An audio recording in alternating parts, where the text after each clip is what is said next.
אוקיי. יאללה, בואי נתחיל. שנייה, אנחנו אימהות, אז רגע רק אני לפחות, אסיים פה, התחלנו?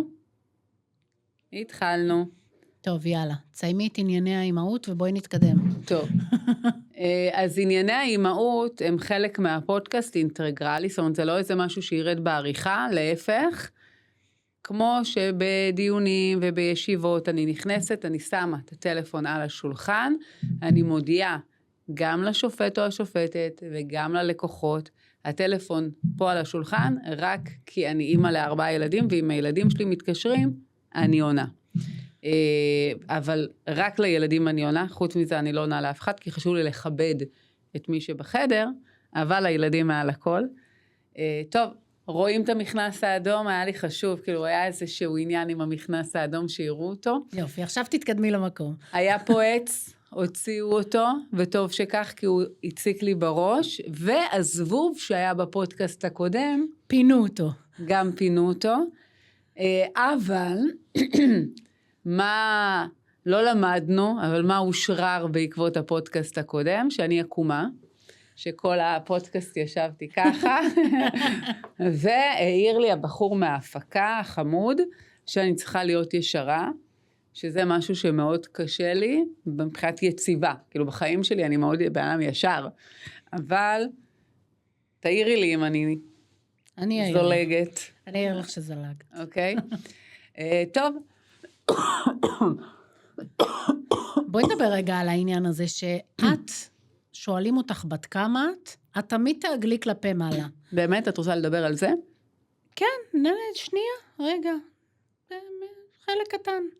אני בטוחה שחלק מהצופות שלנו, והצופים שלנו, והמאזינים, מאזינות או whatever, לא מעט כמוני, מעגלים למעלה את הגיל. אני בטוחה שאף אחד לא מעגל את הגיל שלו, לאנשים יש קטע עם הגיל. אף אחד?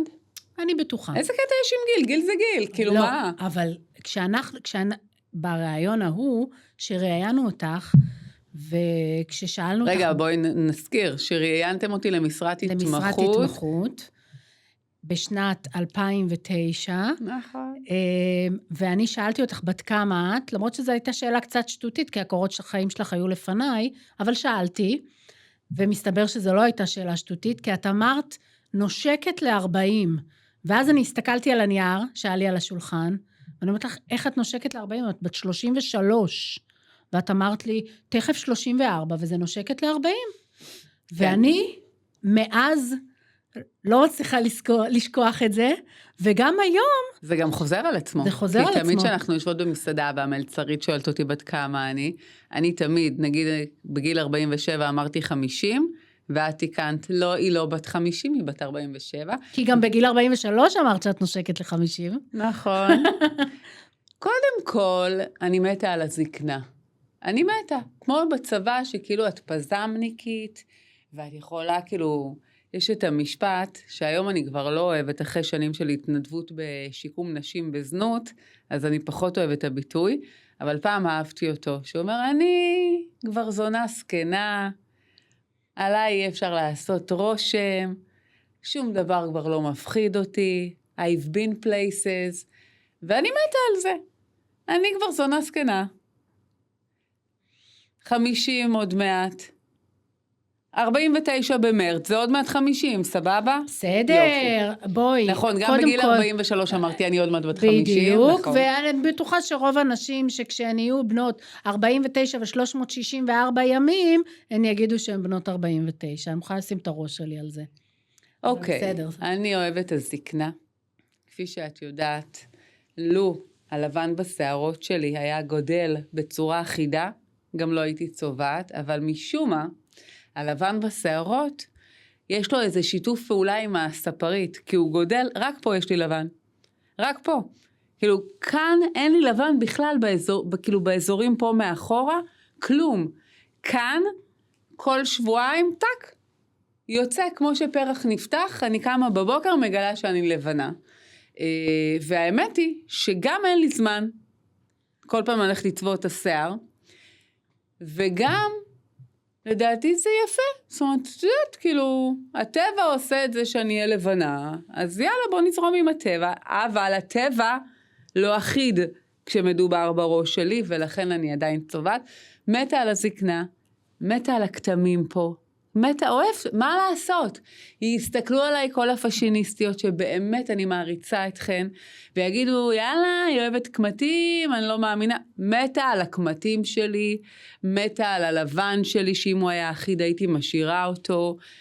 באמת עבדתי קשה מאוד כדי להגיע לאן שהגעתי בחיים, כולל הגיל. זה לא מובן מאליו שאני מגיעה ל-50, יכולתי לא להגיע. היו סיטואציות. טוב, נסכים שלא להסכים בעניין הזה. בניגוד אליי, יסמין, את חמודה, מאוד רגישה לגיל. חד משמעית, יש לי קטע עם הגיל. אני יכולה להגיד לך שכעורכת דין צעירה, שזה היה כל הזמן שם. אני שוב עקומה.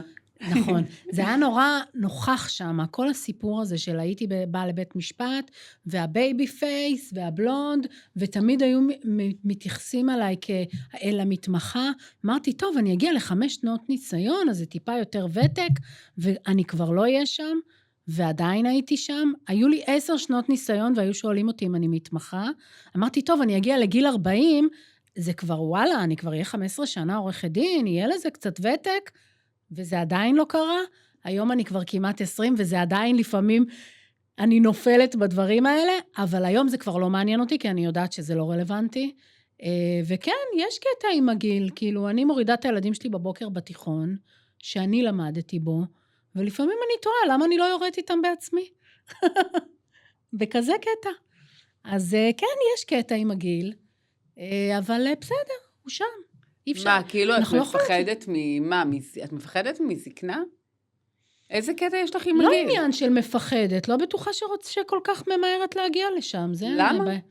את יכולה לא למהר, חמודה, השעון רץ. לא, ברור, אין לי שליטה על זה.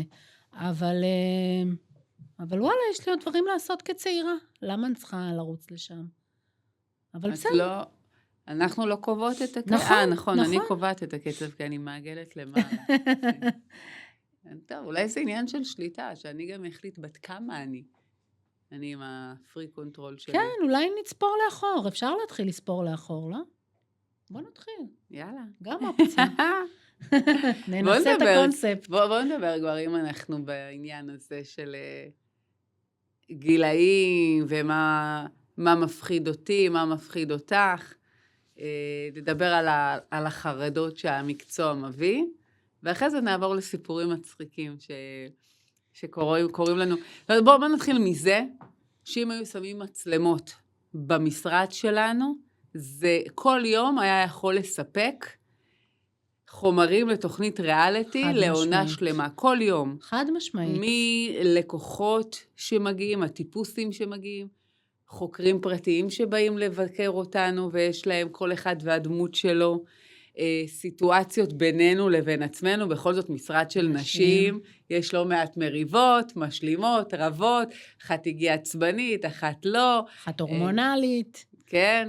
אינטראקציות עם עורכי דין אחרים, אינטראקציות עם נותני שירות כל מיני, אנחנו כל היום באינטראקציות, ואת נתקלת באנשים, ואת מבינה, אנשים הם שונים מאוד, מאוד מגוונים, כאילו באמת, אני כל פעם חושבת שהגענו לשיא, ואז יש עוד שיא, למשל היום, כדי להגיע לפודקאסט, קלה אותנו בחניון, בחור שלא רצה לשלם בחניון באשראי, אלא רק במזומן, אבל מה לעשות שבחניון אין מי שיקבל ממנו מזומן, והוא החליט שלא משנה מה, הוא יקלה אותנו בחניון. הוא חסם את היציאה מהחניון. הוא חסם את היציאה. ואף אחד לא היה יכול לצאת.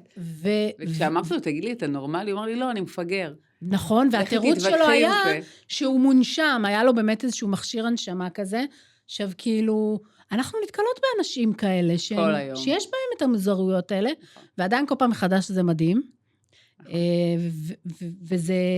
וזה מלווה אותנו בחיים, זה כאילו... רצינו לי עכשיו מלא סיפור. בואי, אבל נתמקד. חרדות. אנחנו מתעסקות מבוקר עד ערב רק באסונות. בין אם אנחנו מייצגות את חברת הביטוח, את משרד הביטחון, לקוחות פרטיים, מבוקר עד ערב מגיעים אלינו סיפורים באמת קיצון. של דברים קשים שקרו לאנשים. שנפל להם עמוד חשמל ופצע אותם באורח אנוש. על הראש, לא סתם. על הראש. של אנשים שנכנסו לבית חולים ועשו להם פרוצדורה לא נכונה שגרמה להם לנזק בלתי הפיך. נפגעות תקיפה מינית מכל הסוגים והמינים שאנחנו מייצגות. נכון. אסונות, כל היום תאונות דרכים, נפילות במדרכה. בעיקר דברים לא צפויים שקורים לאנשים שמלמדים אותנו שהלא צפוי הוא צפוי. ואותי לפחות, אפילו לפעמים יותר מאותך, זה מלווה בחיי היום-יום. כי זה גורם לך לחשוב מה מחכה לי מעבר לפינה. ואני חושבת שהשנים האחרונות שבכלל כולנו חווינו, הקורונה שאף אחד לא חשב שזה באמת יקרה מעבר לסרט הוליוודי, או המלחמה שעברנו, אלה דברים שלכאורה אפשר היה לצפות אותם, אבל הם היו בעוצמות כאלה, שזה באמת השאיר איזה חותם כל כך משמעותי עלינו, ואני לפחות הבנתי שהלא צפוי הוא צפוי. השאלה היא רק איך הוא יקרה, איך הוא יבוא. הבאנו לפני איזה 2 עובדת סוציאלית שמתעסקת בפוסט-טראומה משנית למשרד, וגם אלה שאמרו שאין להם שום פוסט-טראומה משנית, תוך כדי הסדנה שהיא עשתה לנו, הבנו שממש כן. נכון. למשל, חלק מהעובדות שלנו, בגלל תיקים של נפילות עמודי חשמל, שגרמו לנזקים בגוף מאוד קשים לאנשים, לא מרשות לילדים שלהם לעבור ליד עמודי חשמל. כשיש רוח חזקה, כי זה מה שהפיל. ובגלל תיקי רשלנות רפואית בלידה, את סיפרת שלא הבאת את הילד הרביעי. חד משמעית, נכון. שזה ממש כאילו חתיכת השפעה. אמרתי, יש לי 3 בריאים, זה מספיק, אני לא מכניסה את עצמי לסיטואציה שעלולה להיות מפחידה. גם הלידה של הילד השלישי מבחינתי הייתה נורא מפחידה, כי זה כאילו, כל הזמן רץ לי בראש, כל הקטסטרופות שיכולות לקרות, שקרו בתיקים. אז בגלל שאני בן אדם, הנה אני עוד פעם מתעקמת לי, בגלל שאני בן אדם לא חרדתי, יש לי פחדים מסוימים, אבל אני לא מונעת מפחד, ואני גם לא חרדתית, אני לקחתי את זה למקום אחר. נגיד אני נוסעת בכביש, ויש את האלה שמתפרעים, אז במקום להתעצבן בגלל העבודה שלי, אני אומרת תמיד לבנות שהייתי ברכב, אתם רואות את זה? זו פרנסה. מתישהו ייכנס בעמוד, הוא יבוא אליי, ואנחנו נעשה מזה כסף, לא להתעצבן. אז אני אף פעם לא מתעצבנת בכביש על המתפרעים, אני רק מאחלת להם שכשהם יעשו תאונה, כי זה יקרה, זאת תהיה תאונה עצמית והם לא יפגעו בעוד אנשים.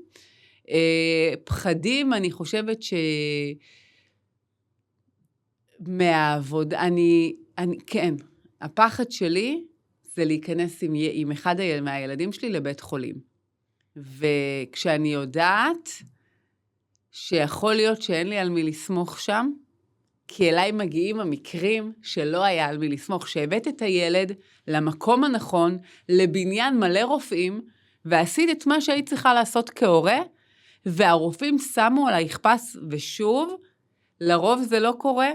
אני לא רוצה שאנחנו נחתים פה את הרופאים, הרפואה בישראל היא מצוינת, גם הציבורית, אבל המקרים שמגיעים אלינו, המקרה הקיצון של הורה, שעשה מה שהוא צריך לעשות, הוא רץ עם הילד לבית חולים, שם את הילד בתוך בניין מלא ברופאים, ואותם רופאים פשוט זלזלו ולא עשו את העבודה שלהם, והחמירו את הנזק של הילד שלו, לא רק שהם לא ריפאו אותו, הם החמירו.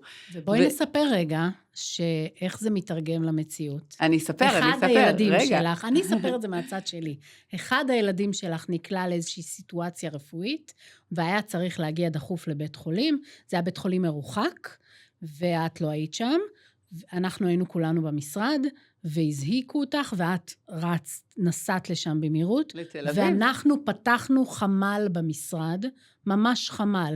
כל אחד שמכיר מישהו בתוך בית החולים, אם זה רופא, אם זה אחות, אם זה פקידת הקבלה, שמקבלת אותו, ובסוף הקמנו שם מערך שנראה לי שכל עובד שני בבית החולים, שהוא אחד מבתי החולים הכי גדולים בארץ, ידע שהבן של לידור מגיע לבית חולים, וצריך לטפל בו. נכון.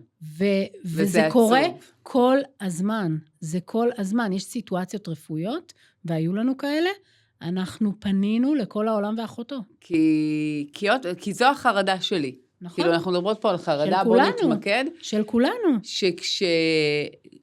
כן, אבל אם לשים, כאילו דיברנו על זה שאת לא הבאת ילד רביעי בגלל תיק רשלנות רפואית, אז אני בפחד מהרגע שאני אצטרך, אאלץ להיכנס עם אחד מילדיי לבית חולים, כי קרה משהו, והפחד שהם לא יטפלו, הם לא יתפסו את האירוע כמו שצריך.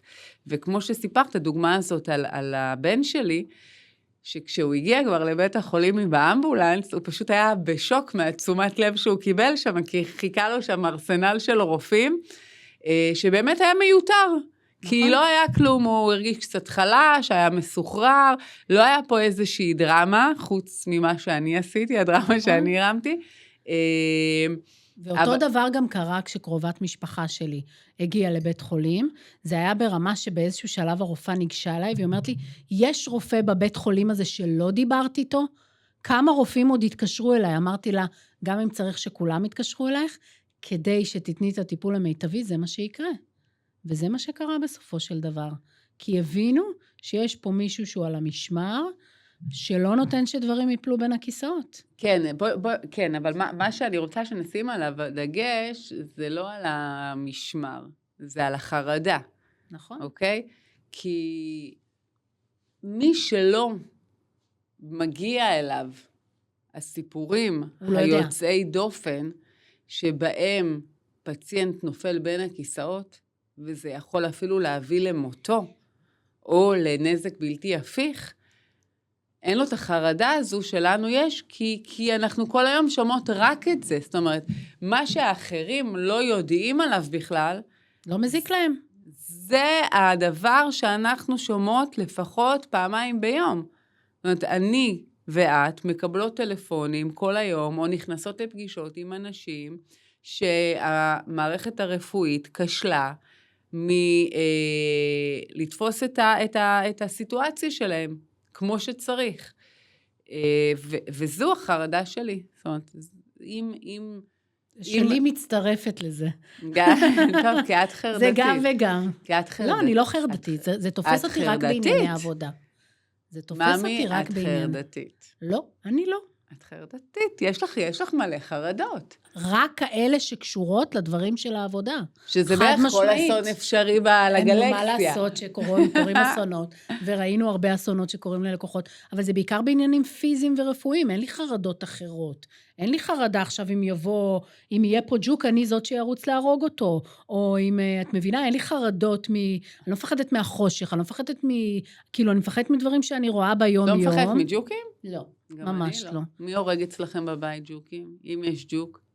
אין לנו העדפות למי הורג. כאילו מי שרואה הורג? כל מי באמת? כולם אצלנו הורגים. אצלי רק... חוץ מהילדים אולי, אבל כאילו מבחינתי אין לנו העדפות להריגה.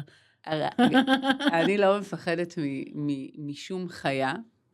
בכלל, בפחדים אני גרועה בלפחד, שזה לא טוב. אני לא, עם הזקנה אני מתחילה קצת לפחד, אבל לפני כמה זמן יש לנו בסוף הגינה, בית אבן כזה עם רעפים, והיה שם, זה היה מחסן, שמו שם מלא דברים, ואני החלטתי, קיבלתי הוראה מהאצולה, אני ויסמין קוראות לבחור שלי, נספר שאם הוא ישפט את הפרק, הוא יבין מי זה, אנחנו קוראות לבחור שלי האצולה. כי הוא כזה. כי הוא כזה, אצולה, לטוב ולרע. והאצולה ביקשה ממני שאני אדאג לפינוי המחסן, כדי שהמחסן יהיה ריק. ואני והגנן פינינו, היו שם מלא רהיטים ומזוודות ישנות, וגילינו שם סנואובורד מטורף, שמי שקניתי ממנו את הבית השאיר שם. חדש, עם כל הציוד. יופי, אפשר לעשות סקי. לא, נתתי אותו כבר, מסרתי. בקיצור, יום שלם פינינו, ומדי פעם עברה איזה חולדה או עכבר, ואני עם כפכפי האצבע. כי כל פעם אמרתי את עצמי, תשימי נעליים, משהו ייפול עלייך, תשימי נעליים, וכאילו התעצלתי, וראיתי עכבר, נתתי לו, את יודעת, עם הרגל כזה, גחלה כזה, דחלה, כדי שיעוף. והאדיר, והוא הצולה. כשהוא הגיע, הראיתי לו וזה, והוא אמר לי, וואי, איזה תותחית, ופילי את הכל עם הגנה, הוא אמר לי, ומה, כאילו חולדות עכברים? אמרתי לו, היה פה ושם. נתתי להם דחלה, ברחו. הסתכל עליי, ככה נקרא מצחוק, הוא אומר לי, יואו, תקשיבי, בהמת חבל, אבל באמת לא, אין לי הרבה חרדות, החרדה שלי העיקרית מסתכמת, טפו, חמסה, מה שלא עושים, חמסה, שיקרה משהו לילדים שלי. זה חרדה של כל הורה, אבל יש כאלה שזה בעוצמות יותר פחותות אצלם, כי הם לא חשופים לקטסטרופות. יש לי שתי חרדות, שזה מוזר שיש לי אותם, כי אני קפצתי ממטוסים בלי בעיה. אחד, לנסוע עם האוטו, על צל ההר, שבצד שלי יש את הוואדי, מתה מפחד מזה, זה משהו חדש. את רואה? לי אין חרדה כזו. וצלילה, אני לא מצליחה. זה בגלל שאני פרי קונטרול, הפחד שאני אאבד אוויר ואני לא אספיק להגיע למעלה, כן. אני לא יכולה.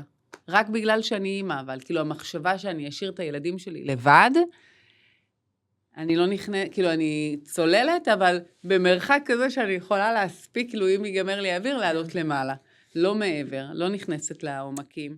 כן. טוב, בואי נדבר רגע, כאילו, יש משהו שמבדיל אותנו מאוד מאחרים, מבחינה מקצועית. אותי ואותך, משאר אותי ואותך, את המשרד שלנו. נכון.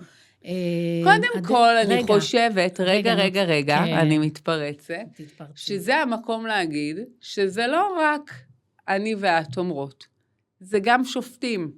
נכון. שאומרים את זה, גם קולגות. לפעמים בפנינו, ולפעמים שמישהו בא ומספר לנו שנאמר עלינו, שהמשרד שלנו הוא באמת יוצא דופן, ואולי זה מתקשר למה שדיברנו מקודם על החרדות ועל הירידה לפרטים הקטנים.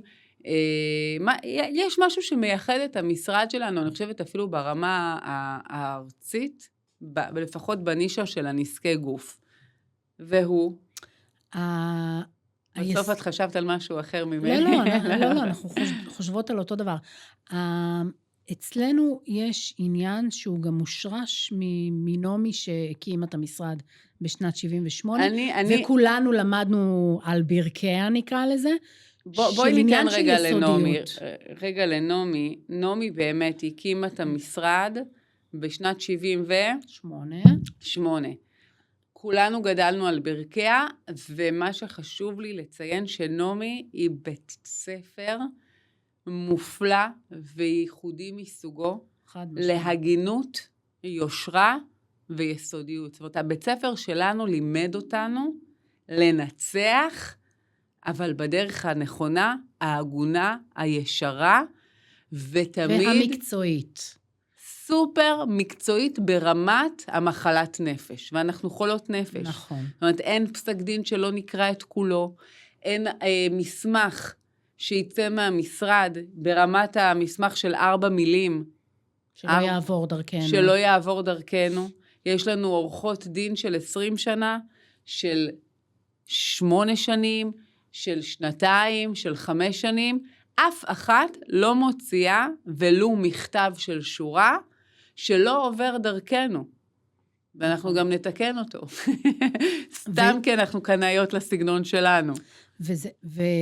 והקטע הוא שזה לא מתפשר, זאת אומרת, זה יכול להיות בדבר הכי קטן, וזה יכול להיות בדבר הכי מהותי, ואני, לפחות מבחינתי המנטרה, וזה גם מה שלימדו אותנו תמיד, ולכן אנחנו לימדה אותנו, ואנחנו, זו המנטרה שלנו.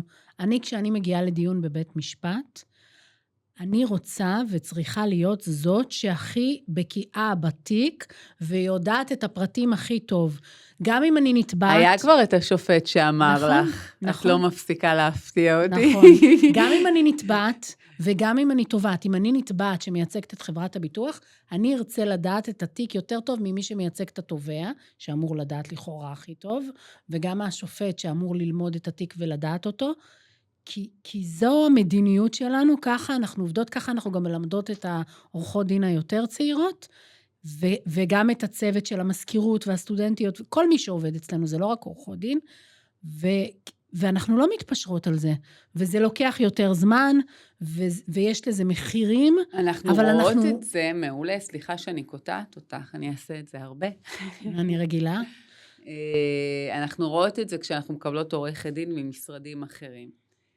נכון. היא תמיד בהלם, כמו עכשיו עם הדן, שאנחנו, המקסימה שקיבלנו, שלא מפסיקה להיות בהלם, וגם להביע את זה, מההבדל בין מה שהיא עשתה במשרדים קודמים שהיא עבדה בהם, לאיך שהדברים נעשים אצלנו.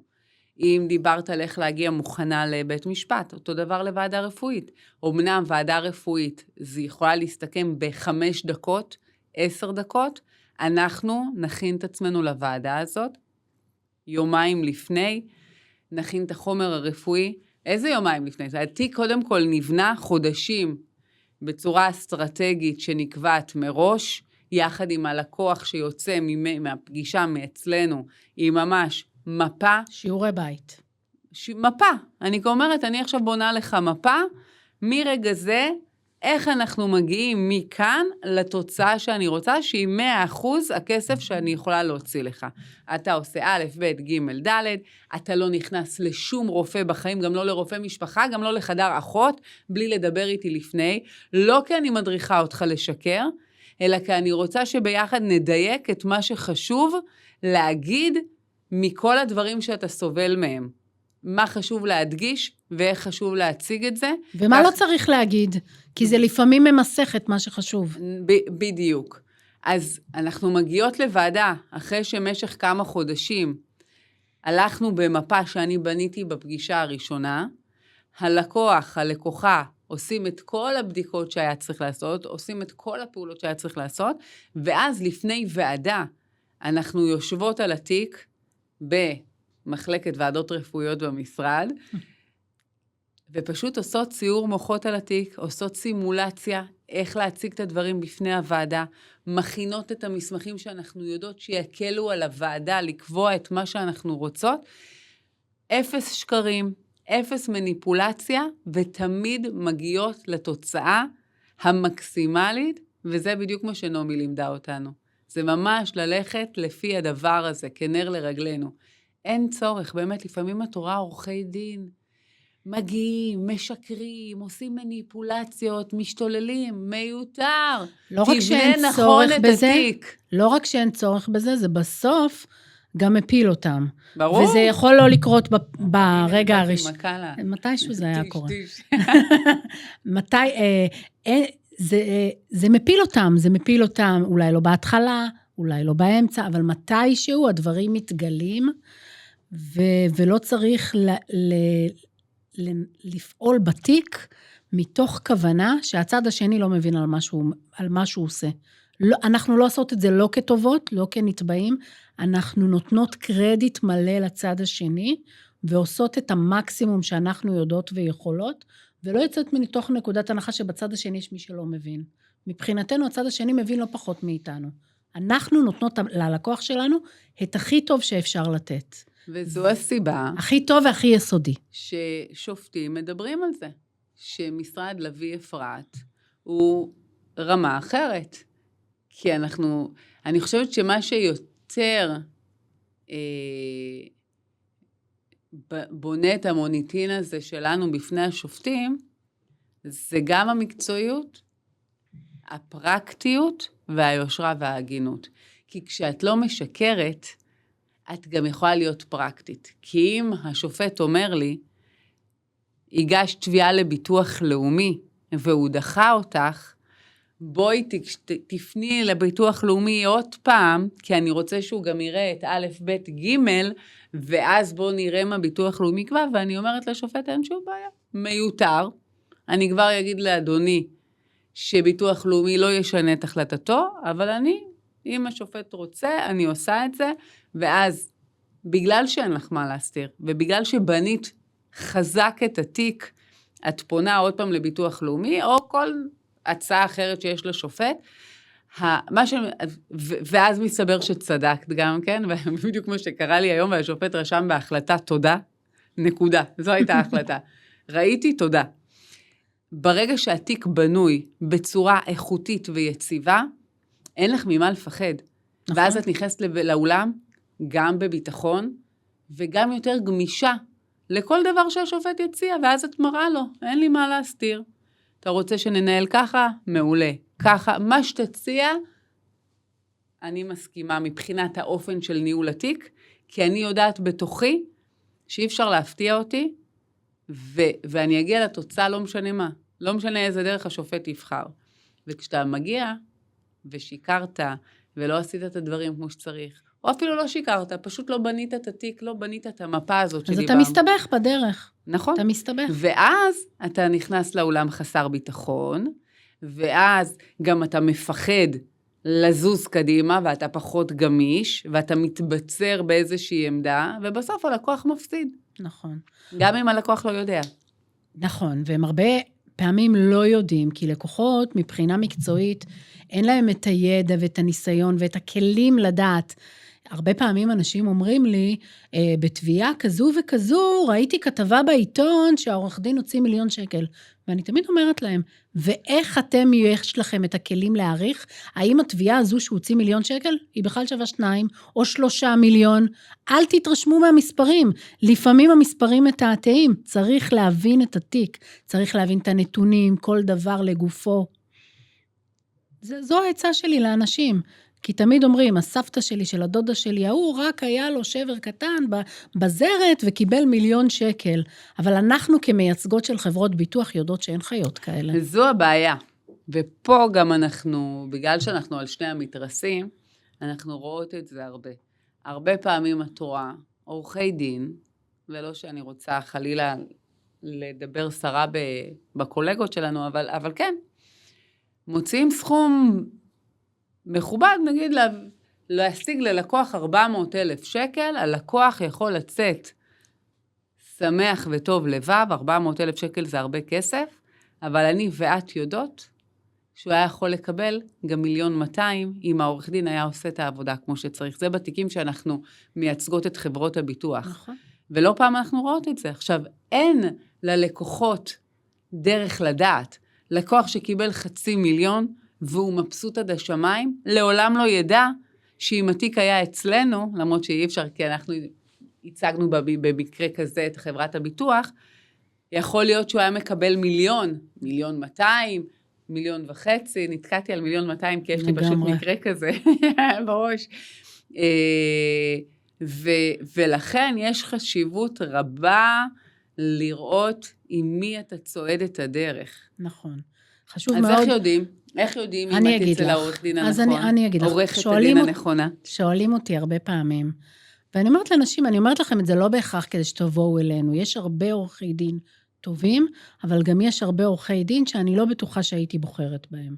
ואני חושבת שמה שצריך, כמו שלא, אם כואבות לך העיניים, או שאתה לא רואה טוב, לא תלך לאורתופד, באותה מידה, אם אתה נגרמו לך נזקי גוף, אל תלך לעורך דין שעושה דיני משפחה, או עושה גם משפחה, גם תעבורה, גם הוצאה לפועל, גם מקרקעין. לא. לבחור את עורכי הדין בהתאם להתמקצעות שלהם. הספציפית והייחודית. נכון, זה חשוב. אפילו בנזיקין יש הבדל בין משרדים שעושים רק נזקי רכוש, לבין משרדים שעושים רק נזקי גוף. אם יש לך תביעת רכוש, תלך לעורך דין של נזקי רכוש, אבל אם יש לך נזקי גוף, אל תלך לעורך דין של נזקי רכוש. נכון שזה משיק, נכון שזה דומה, אבל יש ניואנסים קטנים, שמי שלא עוסק בזה בפרקטיקה ביום יום, אף פעם לא ידע אותם. כי זה לא משהו שאתה יכול לקרוא אותו בספרים, בפסקי דין, יש דברים שאתה חי אותם בפרקטיקה, שאתה לא תצליח להכיל אותם על המקרה המקביל. אז נגיד אמרנו, איך נדע לבחור את העורכת דין הנכונה? אחד, שאם אתה בעניין של דיני משפחה, אתה הולך רק לעורכת דין שמתעסקת או מתעסק רק ואך ורק בתחום הזה. זה בדיוק כמו רפואה. רופא לא יכול להיות גם נוירולוג וגם פסיכיאטר, גם אורתופד וגם רופא שיניים. אותו הדבר, משפטנות היא לא משפטנות. יש את אלה שאומרים שמשפטנות היא משפטנות. לא, זה לא נכון. ממש לא. אם אתם רוצים עצה שטחית, כן, סבבה. אותי שואלים הרבה אנשים, שומעים שאני עורכת דין, אז רגע, תגידי, יש לי זה. אני לא נותנת עצות בשום תחום שהוא לא התחום שבו אני מומחית.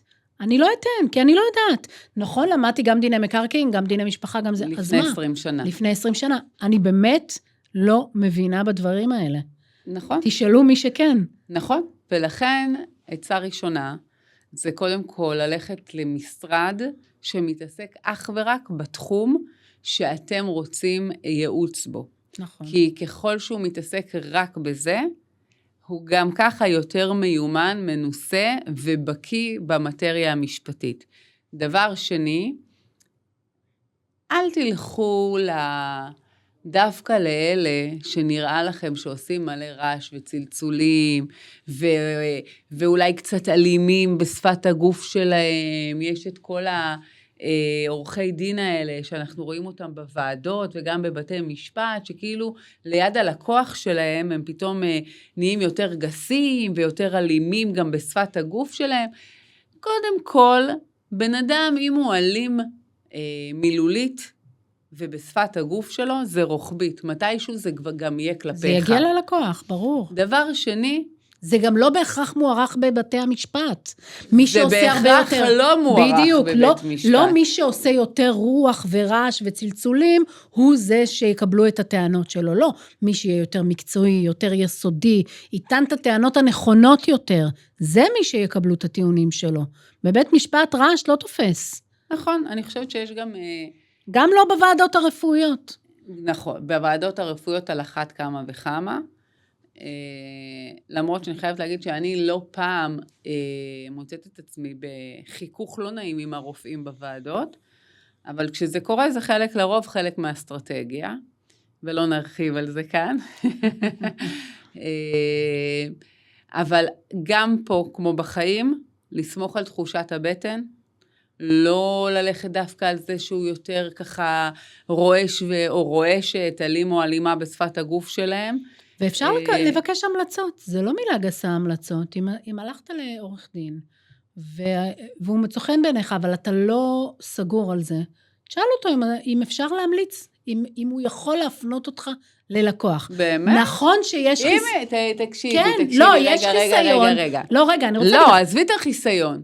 אני רוצה רגע להתעכב, את מדברת בפגישה או בטלפונית או אצלנו בספרייה, עם לקוח חדש או לקוחה חדשים, והם אומרים לך, אני רוצה רשימה של לקוחות. לא רשימה, לא. יש גבול. שני לקוחות או לקוח אחד, לשמוע ממנו אם הוא היה מרוצה ממך. אז אני יכולה להגיד לו, אני אשאל את הלקוחות, אני לא יכולה לחשוף את הלקוחות שלי, אני יכולה לשאול לקוח אחד או שניים, אם הוא מוכן שתשאל אותו. על הדרך שהוא עבר איתנו על זה.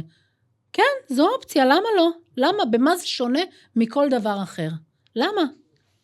לא יודעת, אולי אצלי האגו כאילו, אני אומרת את זה באמת, הכי כנס שבעולם. אותי זה היה מעצבן, מה זאת אומרת? אתה פה, אני יושבת איתך בפגישת ייעוץ, אם לא התרשמת הכל טוב, אתה לא חייב, אבל אני אתן לך עכשיו טלפונים של לקוחות שתתקשר, אולי את צודקת, אולי זה לגיטימי. אני חושבת שאין בזה שום דבר רע. אני יכולה להגיד לך שהיו לקוחות שכזה היססו, ואמרתי להם, אם אתם רוצים, אני מוכנה, ואז הם אמרו, יודעת מה, אנחנו התרשמנו, זה אף פעם לא הגיע לשם, אבל כאילו הם הרגישו שעצם זה, שאני מוכנה לחשוף, ולבדוק אם יש לקוח שמוכן לדבר, ובטוח היינו מוצאות כאלה, עצם זה גם מראה משהו על היושרה, על האמינות, על זה שאני לא מפחדת שישאלו עליי, זה גם משהו. זה גם משהו. אני חושבת שגם המלצות מאחרים, את צודקת. תמיד, לא נעים לי להגיד. את צודקת. ואני חושבת שהדרך הכי טובה היא באמת לקבל המלצות מאנשים שכבר התנסו. זו הדרך הכי טובה גם מבחינתנו, לקוחות שבאים מההמלצות של אחרים, ולא סתם כי במקרה נתקלו באיזה סרטון בטיק-טוק, למרות שזו גם דרך, אבל אני חושבת שהלקוחות היותר בוטחים, נקרא להם, מגיעים בדרך של מישהו המליץ להם, בן משפחה, חבר, מישהו שיש לו כבר ניסיון, והוא יודע לקראת מה הוא בא, ומה הוא מקבל. יש הרבה דרכים. את מדברת, ואני כאילו פתאום רצים לי בראש לקוחות שלנו, של שנים, כאלה שטיפלנו להם בתאונה אחת, אבל מאוד רצינית, כמה שנים טובות, לפעמים תיק יכול להתנהל 6-7 שנים, אם הנזק הוא נזק מורכב, לקוחות שעוברים תאונות. שחוזרים. שהם כבר חלק, כאילו, הם כמו משפחה. ואני לא, כאילו, רצים לי, וחלק מהסיפורים הם גם מאוד מצחיקים, מהדמויות, ואני חושבת שאת צודקת, ואני חושבת שזה יהיה חכם גם אם נביא אותם לפה. את אלה שהם כמו משפחה, שיספרו באמת מה הם עברו איתנו. קודם כל, אצלנו כל לקוח הוא בצבע, הלקוחות שלנו מאוד מעניינים, בעיקר כאילו הסיפור שבגללו הם הגיעו אלינו, שזה תמיד איזושהי טרגדיה, ומה עשינו מאותה טרגדיה. כמעט כל לקוח שנכנס אלינו למשרד, לקוח או לקוחה, מגיעים אחרי דרמה שטלטלה את עולמם, אם זה תאונה, אם זה רשלנות רפואית, אם זה מחלה קשה, ואנחנו ברוב המקרים הופכות את הטרגדיה הזאת למנוף של צמיחה. זאת אומרת, יש לא מעט לקוחות שיגיעו לפה גם כן, לפודקאסט, שהגיעו אלינו שבר כלי, חלקם על כיסאות גלגלים, חלקם אחרי סיטואציה טראומטית נפשית, לפעמים קטועי איברים כאלה ואחרים, שפשוט יצאנו איתם למסע, ששינה להם את מסלול החיים לחלוטין ולטובה. זאת אומרת, לקחנו את אותו אסון שקרה להם, והפכנו את האסון למנוף שגרם להם לצמוח למקומות שהם בכלל לא חלמו עליהם לפני כן, ואנחנו נביא אותם לפה, שיספרו עכשיו, כאילו, אנחנו עושות כאילו את הפודקאסט הזה כל כך ספונטנית, בלי יותר מדי להתכונן, שתוך כדי אני מקשיבה לך, עולים לי רעיונות מה אני רוצה עוד לחלוק. כן. ואני כן רוצה להביא לפה אנשים שיחלקו את הדבר הזה, של קורא לך אסון, אני כמאמינה בהשגחה העליונה ובאלוהים, בטוחה שכל אסון הוא מנוף לצמיחה. ולי יש את הזכות שיש לי את הכלים, כאילו יש את האסון, שהוא המנוף לצמיחה, ואני באה עם הפלייר, ואני מעדקת את הברגים, כדי שהצמיחה תהיה כמה שיותר למעלה. אבל גם כאילו תוך כדי שדיברת והקשבתי לך, הקשבה פעילה, הקשבתי. כאילו התעסקתי עם הטלפון. למרות שכל שנייה אני בודקת עם הילדים סימסו משהו. נזכרתי גם במקרים מצחיקים, שאני חייבת שנדבר עליהם. וואי, יש לנו מלא, אנחנו כל הזמן אומרות, כל פעם שקורה משהו, שבמצחיקים בקטנה, אנחנו כבר מתעלמות, כי זה חלק מהשגרה, אבל כשקורים דברים משמעותיים, אנחנו כאילו כל פעם אומרות, יאללה, בסוף נכתוב ספר על כל הדברים האלה שקורים. חובה לכתוב ספר. רגע, הילדות משגעות אותי.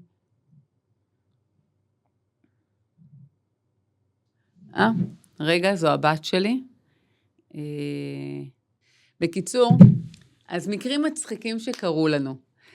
אני רוצה לספר על מקרה אחד, שהוא אחד המצחיקים, אבל לא הכי מצחיק, היו יותר, של לקוח שהגיע אליי, שעשה תאונה דרכים, כעיקרון זה התחיל כתאונה קלה.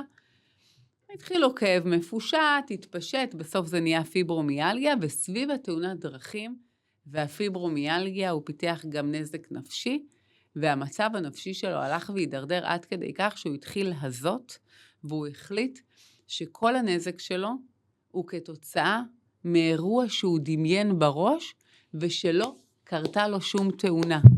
עכשיו, אני כבר, כאילו, יש תיק, הוא כבר מתנהל בבית משפט, נכנס ברכב שלו סמי טריילר, כבר... יש נזק, זאת אומרת, אנחנו יודעים שזה קרה. הרכב total lost, יש נזק גופני, כבר יש לי הצעה בתיק של 1,350,000 נטו, והלקוח לא מוכן לקבל שקל מחברת הביטוח, כי הוא החליט שלא הייתה תאונה, והנזק בגוף נגרם לו כתוצאה מאיזשהו משהו שהוא דמיין בכלל. הוא דמיין, אני לא רוצה להגיד כדי לא לחשוף אותו, אבל הוא דמיין אירוע טראומטי שפגעו בו, והוא התקשר לחברת הביטוח ואמר להם, בלי שידעת. בלי שמאחורי גבי, אל תדברו עם עורכת הדין שלי, אני לא עברתי שום תאונה, לא הייתה תאונה, ואני לא מוכן לקבל ממכם שקל, ובאחד הימים הוא מגיע אליי למשרד, הוא היה מטופל בקנאביס רפואי, הוא מגיע אליי למשרד עם שק של קנאביס רפואי חוקי שהוא קיבל, והוא אומר לי, המדינה נכנסה אליי הביתה, החליפה לי את הקנאביס בפלציבו, כמובן שזה לא קרה, הקנאביס היה אמיתי לחלוטין, זרק לי את הקנאביס על השולחן, השאיר אותי עם הקנאביס והלך. עכשיו אני יושבת במשרד, שולחן עם קלסרים, וקנאביס. ושיח של קנאביס על השולחן, אני קוראת למזכירה שלי, נעמה אז עבדה אצלי, ואני אומרת לה, מה קורה עם הדבר הזה, מה אנחנו עושים איתו? קיצור, to make a long story short, הקנאביס לא היה פלציבו, ואל תשאלו אותי איך אני יודעת.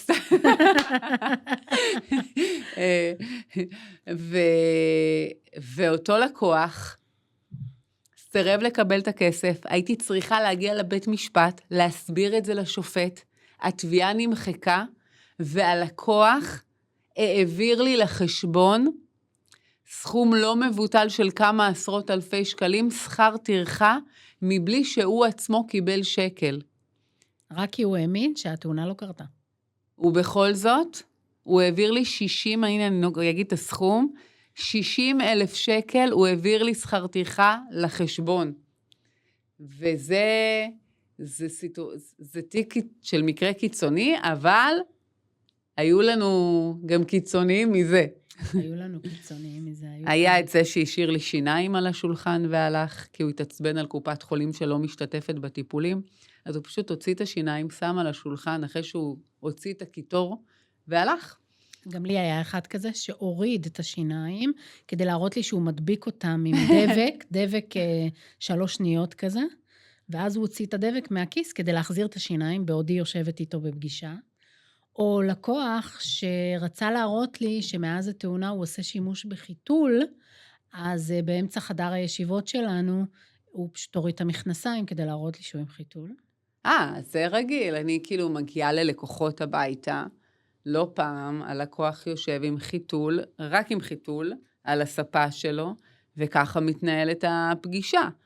זה גם כאילו אנחנו כבר נונשלנטיות לגבי זה.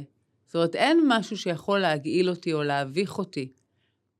כאילו, גם כששולחים לי תמונות של כידון שנכנס בגב ויצא מהבטן, הבנות שלי אפילו, כשהן כאילו בטלפון, כשהן היו קטנות והן היו מסתכלות לי בטלפון, אז כאילו איברים קטועים, כידונים שיוצאים מהבטן, זה הם כבר כאילו אדישות לזה, אדישות לזה לחלוטין. גם אצלך זה ככה? לא. למה? כשאני שולחת לך חלק שהוא רק אצבע, שלא מחובר, כאילו... לא, אני באופן אישי כן, אני באמת, זה כאילו... זה לא משהו שמגיל אותי, זה נראה לי טבעי לחלוטין. לא פעם אני שולחת לך אצבע שלא מחוברת לשום מקום. לא, אבל מבחינת הילדים לא, הם לא הורגלו לזה, בואי נאמר. אצלי, כי הם שיחקו לי בטלפון כל הזמן, ותמונות היו נכנסות. כן. אז חימה מה זה? זה אצבע של בן אדם.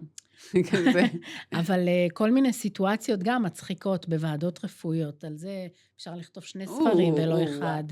היה לי לקוח שהוא ואשתו רבו לפני הוועדה, והם מגיעים אלינו לפגישת הכנה לפני, והם מודיעים לי שהם לא מדברים, והם מצפים ממני לדבר דרכי, שהיא תגיד לי מה היא רוצה להגיד לו ואני אגיד. אמרתי להם, אני לא מנהלת את האירוע הזה, ככה, זה לא יקרה. ואז הם אמרו, טוב, בסדר, נסתדר, נכנסים לוועדה רפואית, והוא נפגע מאוד קשה בתאונה. אני חושבת שאני מכירה את הסיפור, היא לבשה ירוק? לא, זה לא זאת. יש סיפור עם מישהי שהייתה עם ירוק. ואנחנו נכנסים לוועדה, והיא נכנסת והוא נכנס, והוא פגוע מאוד קשה מהתאונה, והוא מתיישב בקצה מיטת הבדיקה, ואני אומרת לו, תיכנס פנימה, כי אני רואה שעוד שנייה הוא נופל, וזו מיטה גבוהה, שצריך שרפרף כדי לעלות עליה. אני אומרת לו, תיכנס, אתה תיפול. הוא אומר לי, לא, הכל בסדר. ואני אומרת לי, אשתו, תגידי לו, הוא הולך ליפול. היא אומרת לי, תגידי לו את. אני לא מדברת איתו. ואני אומרת לו, אני אומרת, השם שלו, אתה הולך לי, ואז הוא נופל. לא השלמתי את הליפול, והוא נפל. הוא נפגע? לא. אוקיי, חשוב לציין את זה. ואני הייתי ככה, והרופא מסתכל עליי, מה לעשות? אני אומרת לו, מה זאת אומרת מה לעשות? תעזור לו לקום. בוא נתחיל מלהרים אותו. כן, וזו הייתה, וכאילו זו סיטואציה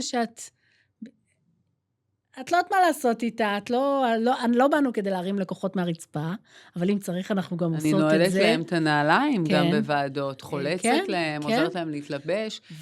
ודברים כאלה קורים, או היה לי מקרה אחד, כשנכנסתי עם לקוח חמוד, ילד בן 19 לוועדה, לא עדין במילותיו, ועדה פסיכיאטרית. עכשיו, הוא היה מאוד קשור אליי. יש לא מעט לקוחות שככה מפתחים תלות. את גם מכירה את זה. כן. ואנחנו נכנסים לוועדה, ויושבת פסיכיאטרית ופקידה, והוא לא ידע מי הרופאה ומי הפקידה. ככה נפתחת הוועדה. הוא נכנס לחדר, הוא מסתכל עליהם, מי מבין שתי השרמוטות פה היא הרופאה? התחלה טובה לרופאה שאתה רוצה נחוץ. ככה התחלנו, הוועדה הפסיכיאטרית יכול להועיל, כפי שאכן הועיל, ואז באיזשהו שלב, כשאני התחלתי לדבר, אז הרופאה באה לתקוף אותי, כאילו, אני לא זוכרת אפילו מה היה שם, התחיל ויכוח בינינו, והוא התרומם, יא בת זונה, את לא תדברי ככה לעורך הדינית שלי. והוא בא להרביץ לה, ואני נשכבתי עליו כדי לתפוס אותו, ואז נכנסה הבטחה, הוציאו אותו החוצה, הוא קיבל 100% נכות, אבל הייתה שם חתיכת דרמה, כי אני ממש הייתי צריכה לקפוץ עליו, כדי שהוא לא יתקוף את הרופאה. כן, אז גם לי הייתה סיטואציה שנאלצתי להגיע למצב פיזי עם לקוחה, לא לקוחה, היא הייתה אשתו של הלקוח, אני הכרתי רק אותו עד לאותו רגע, והייתה לו ועדה פסיכיאטרית, נפגע בתאונה מאוד קשה, והוא מגיע לפגישה שלפני הוועדה עם אשתו. עכשיו, אני לא הכרתי את אשתו לפני כן, מגיעה אישה עם שיער ירוק. זכרתי ירוק. ירוק בוהק, כן, זה הירוק. ירוק אבל לא, משהו מוזר, מאוד. ירוק זוהר, כמו מרקר, והיא משתלטת על השיח. בתוך החדר? בפגישה שלנו קודם, ואני מסבירה לה שהיא לא יכולה להשתלט על השיח בוועדה, כי זו ועדה פסיכיאטרית. ואמרתי לה, והכי טוב שתישארי בחוץ, והיא התעקשה להיכנס, והיא נכנסה. הרופאה שואלת את הלקוח שאלות, היא עושה לו בוועדה פסיכיאטרית, היא שואלת אותו שאלות, כמו ראיון כזה. ושאלה ראשונה, והאישה עם השיער הירוק מתפרצת, זאת אומרת לגברת, בעלך הוא הפציינט, אל תעני, אני עושה לו אבחון פסיכיאטרי. היא אומרת לה, בסדר. שאלה שנייה, והיא לא מתאפקת וזורקת, מילה. והוא לא מספיק לענות בכלל, המסכן. ואני מסתכלת עליה ואני אומרת לה, די. והיא אומרת לגברת, בפעם השלישית, ההבטחה תבוא להוציא אותך. ושאלה שלישית, והרופאה לא מסיימת לשאול, והיא ישר מתפרצת, והיא אומרת לגברת, או שאת יוצאת, או שאני קוראת למאבטח, והיא מסתכלת עליי, היא אומרת לי, אולי תשתלטי עליה, ואני אומרת לה, תצאי החוצה בבקשה, היא אומרת לי, לא, את באה איתי. היא אומרת לה, תקשיב, אבל בעלך צריך ייצוג, תני לי לייצג אותו. היא אומרת לי, לא, אני לא יוצאת אם את לא יוצאת. אמרתי לה, בואי. והתכנון היה להוציא אותה מהחדר ולחזור, והיא גוררת אותי החוצה, אני אומרת לה, תשחררי אותי, לא רציתי להפעיל, את יודעת, לחץ פיזי מתון, אני אומרת לה, תשחררי אותי, תני לי לייצג את בעלך. והיא זורקת אותי לתוך הוועדה, ממש כאילו, אני מוצאת את עצמי, כן, דוחפת אותי לתוך הוועדה, מוצאת את עצמי מועדת כזה לתוך החדר, והוועדה הסתיימה, כמובן שהוא קיבל את מה שהוא היה צריך לקבל, אבל זו הייתה סיטואציה סוריאליסטית לחלוטין. מאז אני משתדלת שאם לא חייבים, שבני משפחה שהם כאלה משתלטים, לא ייכנסו לוועדות פסיכיאטריות, כי שם יש לזה משמעות. נכון, כי ברגע שאתה מתערב האבחון הפסיכיאטרי. תוהי מה אתה מסתיר. בדיוק, זה כבר נראה לא אמין, נראה כאילו מנסים פה לבנות איזשהו משהו שהוא לא אמיתי, כן. ולכן עדיף, לפעמים אפילו כטקטיקה, אנחנו לוועדה פסיכיאטרית, במקרים מיוחדים שולחים את הלקוח לבד. כי יש לזה את הכוח שלו, כשאתה מגיע לבד. יש לזה עוד משהו אותנטי יותר. בדיוק, יש בזה יותר אותנטיות. אבל אין ספק שהלקוחות שלנו מספקים לנו שיחות לתוך הלילה, ב-2-3 לפנות בוקר, שיכולות להיות מרתקות. לא פעם, בעיקר עם פגועי נפש, אנחנו ממש עומדות בינם לבין ניסיונות התאבדות. כבר קרה לנו. קרה לא פעם, שזה ממש לא מצחיק ומאתגר, אבל אין ספק שכאילו במסגרת העבודה שלנו אנחנו עוסקות ממש גם כאילו בעבודה סוציאלית. היבטים פסיכולוגיים לחלוטין. נכון. פסיכולוגיים, פסיכיאטריים. אפילו בהכנה לעדות בבית משפט. נכון. אפילו שם. את יושבת ואת רואה אותם מפוחדים, ואת יודעת שאם הם יעלו והפחד ינהל אותם, זה ייגמר לא טוב, והדבר היחיד שאת צריכה לעשות באותו רגע, זה לא להגיד לו מה לענות, זה להפיח בו אומץ. וזה כמו הנאום הזה שנתתי ללקוחה ששבוע שעבר הייתה צריכה לבוא להעיד, והיא ערב לפני הבית שלי מלא אורחים, והיא שולחת לי הודעה, אני מתה מפחד, אני לא יודעת איך אני יכולה להעיד מחר, ואני פשוט רשמתי לה הודעה כאורך הגלות. את, זה שתשמיעי את הקול שלך מחר בבית משפט, זה תיקון, וזה נכון, זה לא שסתם אמרתי, זה תיקון, ולקול שלך יש זכות להישמע, ואת לא מפחדת, ואף אחד לא יפחיד אותך, ואם מישהו יגיד מילה לא במקום, אני שותלת אותו, אני בפנים שומרת עלייך, אבל את בכלל לא צריכה שמירה. את אמיצה, את חזקה, את תעמדי על הדוכן, ואת תשאי את קולך באומץ וכתיקון, והיא שלחה לי אחרי סעודה, וואי, תודה, את לא בא לי לצאת להילחם עכשיו. אז גם המובן הזה של להבין, אני עוד פעם בודקת את הוואטסאפ, יופי, להבין שלפעמים להכין לקוח או לקוחה לעדות, זה לא לשבת איתם ולהגיד להם, אם ישאלו אותך ככה, תגידי ככה. חד משמעית. כי בסוף... האמת היא אחת. האמת היא אחת, ואם אתה משקר על דוכן העדים, איך אני אומרת? אם אני חוקרת והעד משקר, אני אעשה ממנו פורפרה. אנחנו עורכי הדין שחוקרים אתכם העדים, זו העבודה שלנו, להוציא אתכם שקרנים, ואם אתם משקרים, אנחנו נגלה את זה, אנחנו נשאל אתכם שאלות בצורה מניפולטיבית, אנחנו נחשוף מסמכים שאתם בכלל לא יודעים שיש לנו, אל תשקרו על דוכן העדים, כי אנחנו סופר מקצועיות בלעלות על זה, ואנחנו והשופט, אנחנו נדע לשאול את השאלות באופן כזה, שיפיל אתכם, ולכן אנחנו כשאנחנו מכינות לקוחות לעדות, ההכנה תהיה בלתת להם את הביטחון, שהם יכולים לעשות את זה, שאין להם ממה לפחד, ולהגיד את האמת. אם צריך לעצור שנייה לנשום, ואז לענות, אז אין שום בעיה. נכון. אבל להגיד את האמת ולבוא בביטחון ולא לפחד, כי אם מישהו יגיד מילה לא במקום, מה אני עושה? שותלת אותו. ומה שמוביל אותי, סליחה שאני קודחת, אבל רק אני אסיים בנקודה מה לא לעשות בלקוח, שהכנתי אותו לעדות בדיוק באופן הזה, של להגיד את האמת וביטחון ועניינים, והוא היה כאילו אסוף כזה ומפוחד, ואמרתי לו, רק אל תשכח לציין שהטריבונות היו גם מדרגות. זאת אומרת שהשתמשו בהם גם כטריבונת ישיבה וגם כמדרגות. חשוב שתגיד את זה. וזו הייתה האמת. כן. לא משנה מה שאלו אותו בעדות. הטריבונות הן מדרגות. איזה יום היום? הטריבונות היו גם מדרגות. באיזה תאריך הייתה התאונה?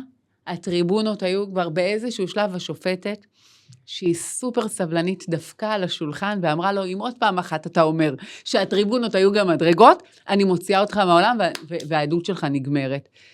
ולי רק נותר לשבת באולם, להקשיב לזה, ולהתפלל לאלוהים, שיעשה שהאדמה תפתח פיה, איך אומרים את זה? האדמה תפתח פיה? לא. תפער פיה ותיקח אותי. ותיקח אותי, ואני מסמסת לך תוך כדי, בא לי למות שהאולם, בואי לפה עם פח שמן, תשרפי את האולם. טוב, שוב, האיש של ההפקה עושה לנו הוא אמר 2 דקות. רגע, הוא אמר 2 דקות, אבל יש איזו נקודה, באמת, אותי כל הזמן שואלים, איך זה שאת ולידור שותפות במשרד, והשם הוא לא השם שלכם, זה לא מפריע לכם? אוי, נכון, שאלו אותי את זה השבוע.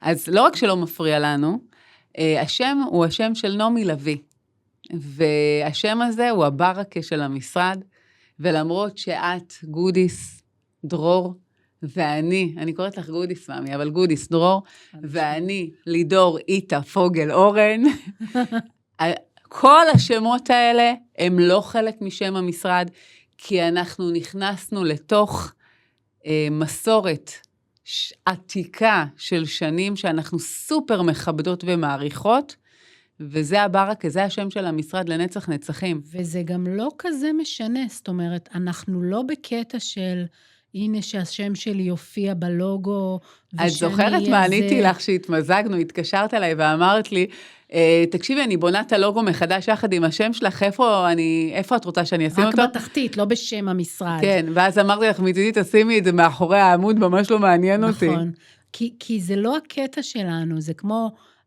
אנחנו לא נסות במרצדס או בבמב, כמו רוב עורכי הדין, ולא מעניין אותנו הנראות. אנחנו צריכות משהו נוח לילדים. אלא התכנים העבודה, בואי, אנחנו כולנו בדיוק, נמות על השולחן, נכון, כמו שאומרים לי כל הזמן. וכולם יודעים מי אנחנו, ואנחנו לא חייבות שהשם שלנו יופיע בכותרת הראשית. ובואי, היה לי רכב ולא יוקרה, כי הכריחו אותי, אמרו לי שאני צריכה איזה פעם, מזמן את זוכרת את המקרה. כן. בסה של רכב, אני בן אדם לא אלים מילולית, הכללות שהרכב הזה הוציא ממני, וואו, כמה הייתי מקללת אותו בכל רם. שמעתי. וזהו, אין אותו יותר, תודה רבה, אנחנו סיימנו כאן. במי, אנחנו יכולות להמשיך עוד שבוע, עוד יומיים, עוד שבוע, יומיים. אז נמשיך בחוץ באמת, בואי. יאללה.